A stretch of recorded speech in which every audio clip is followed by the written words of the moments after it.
მოგესალმებით და მივესალმებით ტელემაყურებელს. ცხადია, კიდევ ერთხელ მინდა ჩემი მხარდაჭერა დავაფიქსირო ელენე ხოშტარიას მიმართ. ელენე არის ძალიან გამბედავი ადამიანი, გამოირჩევა თავისი ბრძოლით და ამ შემთხვევაშიც რა თქმა უნდა კიდევ ერთხელ ვიტყვი, რომ თავისუფლება ელენეს ქვეყნის სირცხვილია.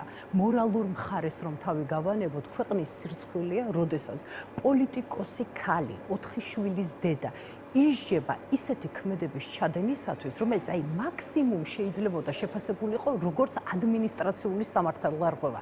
ჯერ ეს ერთის პოლიტიკოსია და მან გააკეთა წარწერა. ამითი მან თავისი პოზიცია გამოხატა, მაგრამ ეს არის პირდაპირი ინდივიდუალური სახელობითი დასჯა და ის მომენტი, რაც ელენე ხოშტარიას წინააღმდეგ მიმდინარეობს, ხომ არის პირდაპირ პოლიტიკური პროცესი.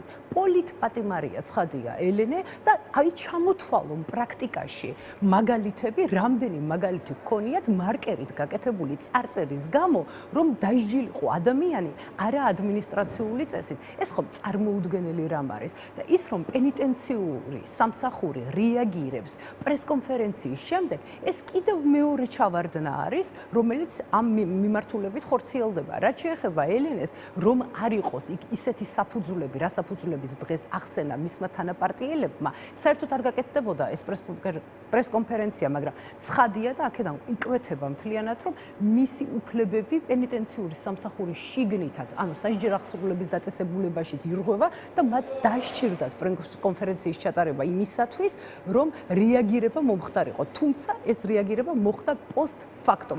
ამიტომ კიდევ ერთხელ ის დარჩენია ქართულ ოცნებას, რომ გაათავისუფლოს ელენე ხოშტარია, კიდევ ერთხელ გადახედონ აბა პრაქტიკაში იმ მაგალითებს წარწერის გაკეთების გამო რამდენი ადამიანი არის დასჯილი, შვიდობიანად ადამიანი, რომელმაც უბრალოდ თავისი პოზიცია დააფიქსირა და სამართალდარღვევა თუ იყო ადმინისტრაციული წესით, რატომ არ მოხდა მისი შეფასება. ეს არის მთავარი, რაც დღეს უნდა ვთქვათ აუცილებლად და რა თქმა უნდა, უნდა გათავისუფლდეს. სხვადასხვა გამახსენდა, დღეს გამახსენდა, თუ გახსოვს თავის დროზე, მე მგონი ვოლსკის ჰქონდა შეფასება, რომ ფლომასტერის გამოყენებისთვის კი არ არისო დასჯილიო, არამედ ექსტრემიზმისთვის არის დასჯილი და ამგვარი, ვთქვათ, აქამდე წასულა ქართული ოცნება ელენე ხოშტარიასთან დაკავშირებით მის შეფასებებში, მის პატიმრობაზე.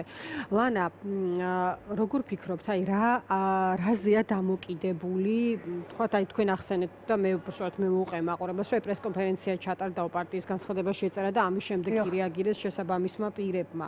რაზეა დამოკიდებული, ვთქვათ, ამ მხრივ ვითარების სრულება და იგივე ეს ელენეს თავისუფლების თუ სხვა პირების თავისუფლების მიღწევა დამოკიდებული, იმიტომ რომ მეორე პოლიტიკური ჯგუფი საუბრობს, რომ რაღაც შეტევა უნდა ნახოს საზოგადოებამ და ვთქვათ, რაღაც ახალი სუნთქვა უნდა გაეხსნას თუ რაღაც მრავალგვარი მოწოდება გვინახავს, თუმცა ფაქტია, რომ რაღაც ძალისხმევის გაძლიერება ამ მხრივ არის საჭირო და ამაზეც თქვენ არაერთხელ გისაუბრიათ.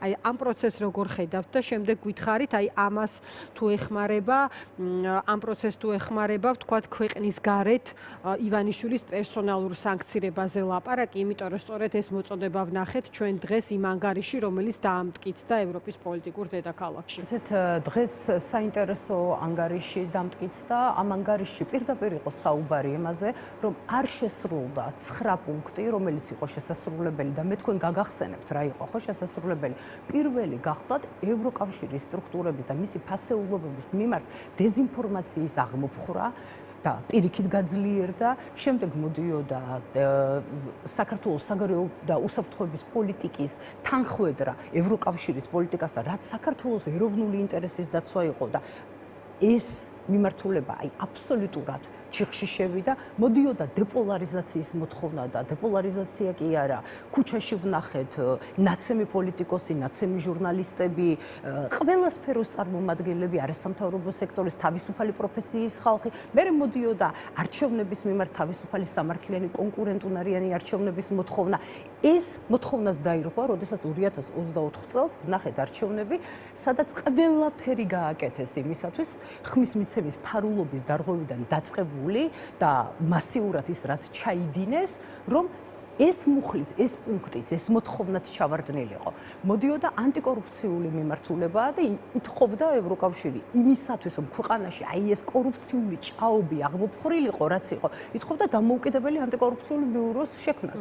შექმნეს ფიქცია, რომელსაც ხელმძღვანელობდა რაჟდენ კუპრაშვილი, რომელიც დღეს უკვე მოგვევლინა კორუფციის ბრალდებით დაკავებული სუსის ყოფილი მაღალჩინოსნის დამცველად.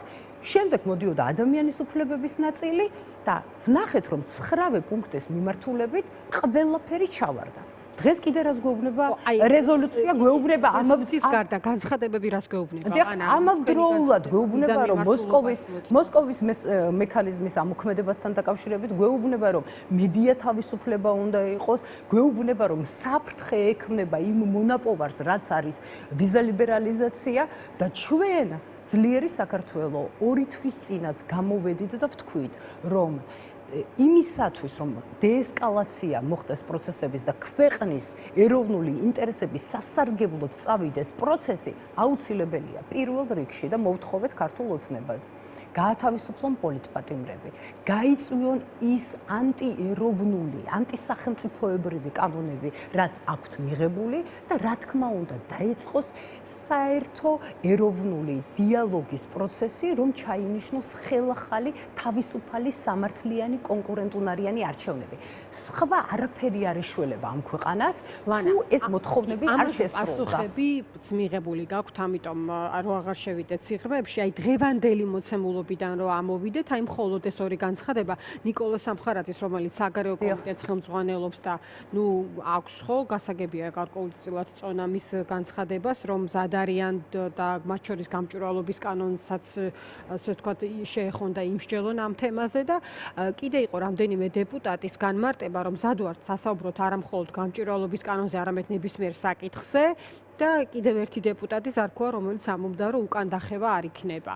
აი რა პროცესთან გვაქვს საქმე, როგორ ფიქრობთ და რა როლის მატარებელი არის ეს განცხადებები და ვინ არის მათი სამიზნე? პირველ რიგში, პირველი 2 ადამიანი რომ ჩამოთვალეთ, მათ მოახდინეს თვითილუსტრაცია. ადრე ხო ამბობდნენ, რომ მათზე არ იყო დამოკიდებული საერთოდ ევროკავშირთან ურთიერთობის პროცესი.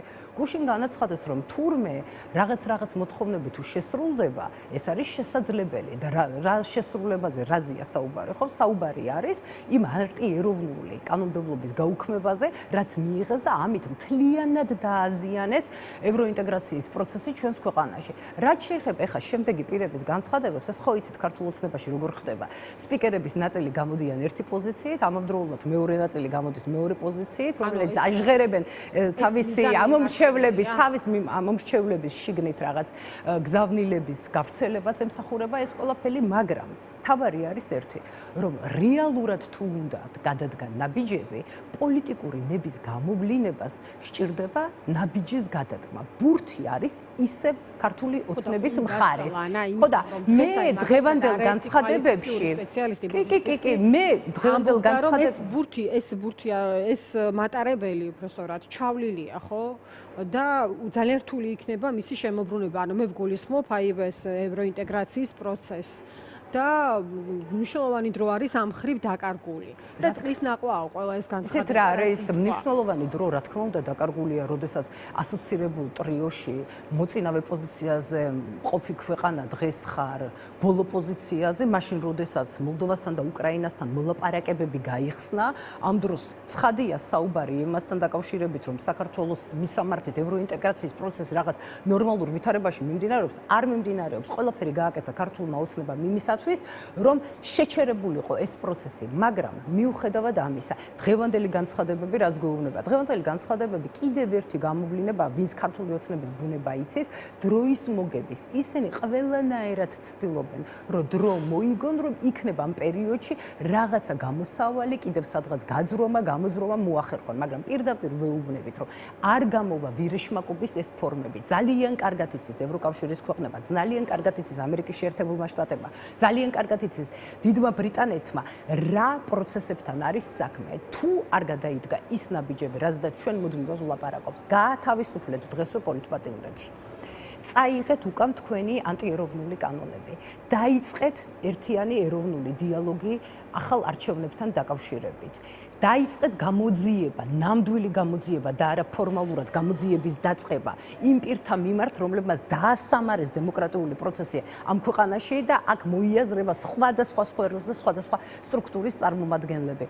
და აი ეს რაღაც კლანებს შორის დაპირისპირება, რასაც ყოველდღიურად ვუმზერთ, რომ დააკავებენ კორუფციის ბრალდებით ერთ ადამიანს და შემდეგ დააკავებენ ვითომ მეორე ადამიანს, თითქოს ისინი არისხდნენ წლების განმავლობაში და მათ არ ჰქონდათ ეს ინფორმაციები, მაგრამ აი დამოკლეს מחვილივით რო კიდია სახელმწიფო უსამსხოების სამსახურის ანტიკორუფციულ სააგენტოში ეს მასალები და როცა უნდათ პოლიტიკური ინსტრუმენტად იყენებენ, ასეთი ბრძოლა კი არ უნდა მიმდინარეობდეს, რეალური ბრძოლა უნდა მიმდინარეობდეს იმისათვის, რომ ამ ქვეყანაში აღმოიფხვრას კორუფცია, ნეპოტიზმი და მოხდეს ქვეყნის დემოკრატიული პროცესების სიჯანსაღი. ყოველ შემთხვევაში ჩვენმა პარტნიორებმა, უცხოელებმა დაინახონ რეალური ნაბიჯები გადადგმული ამ მისამართით. სხვა მხრივ, აი ეს ფასადური ქცევები არის აბსოლუტურად ადეკვატურად აღქმული ჩვენი პარტნიორების მხრიდან და ღმერთმა არქნას, რომ ჩვენი ქვეყანას ბოლომდე ჩაეხერგოს ევროატლანტიკური გზა, რაც არის ჩვენი ქვეყნის გამოხატული ეროვნული ინტერესი, რაც არის ჩვენი ქვეყნის მოსახლეობის უმრავლესობის გადაწყვეტილება, რაც არის ჩვენი ქვეყნის ბრძოლა განსაკუთრებით ბოლო ათწლეულების განმავლობაში და გონს მოეგნონ. ეს ქვეყანა მათიც არის, მათი შვილებისაც არის და ნუ დაუკარგავენ ამ ქვეყანას მომავალს. ფასადური ქცევა ახსენეთ და ეს შეფასება ერგება მათ შორის კორუფციასთან დაკავშირებით ქართული ოცნების გადადგმულ ნაბიჯებს. ახლა ჩვენ ხედავთ რა პროცესი მიდის რკინიგზასთან მიმართებით, საკმაოდ მსხვილი кейსია. რა სიტყვით ამაზე, რასთან გვაქვს საქმე? ასე იგი, გუშინ გვამცნეს, რომ 2017 წლიდან 2025 წლამდე თურმე რკინიგზას ყულებდა ხელმძღვანელობა.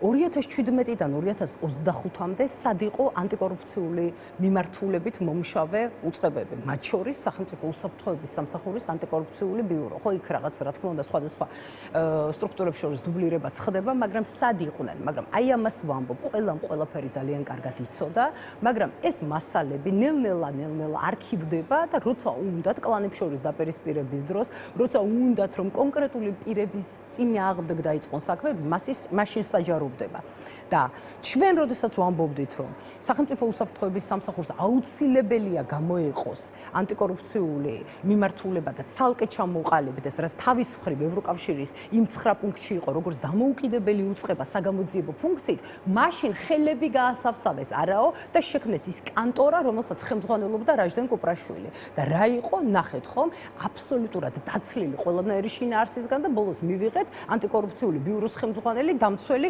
კორუფციის ბრალდებით დაკავებული პირების.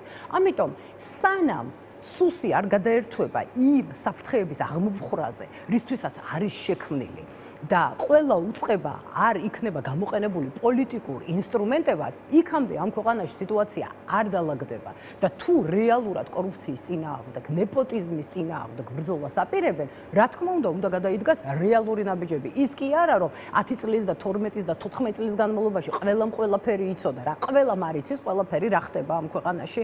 ყოველდღე არ ვხედავთ, რასაც მუდმივად ვამბობდით, რომ დაწყებული ტრანსნაციონალური დანაშაული, რომელიც მოიცავს ტრაფიკინგს, რაღაც ამ კოლ-ცენტრებს, მთლიანად დამაზიანებელი ჩვენი ქვეყნის საშინაო საგარეო იმიჯის, ეს რო ამ ქვეყანაში ხორციელდებოდა და ეს რო ხდებოდა, არ ვიცოდით, ან არ იცოდა შესაბამისმა უწყებებმა, მაგრამ დღეს ეს სჭირდებათ, როგორც რაღაცა გადამოგდებული ბარტყებივით, მაგრამ ამას არავინ არ ჭამს, ყველამ ძალიან კარგად იცის ყველაფერი და რა თქმა უნდა, ჩვენ უნდა მივახციოთ იმას, რომ შეიცვალოს ქართული ოცნების ხელისუფლება და ამ ქვეყნის სათავეში მოვიდნენ პროეროვნული ძალები, პროეროვნულობა ნიშნავს იმ ქვეყნის იმ სტანდარტებით განვითარებას, რაც არის ჩვენი კურსი ევროპული ინტეგრაციის.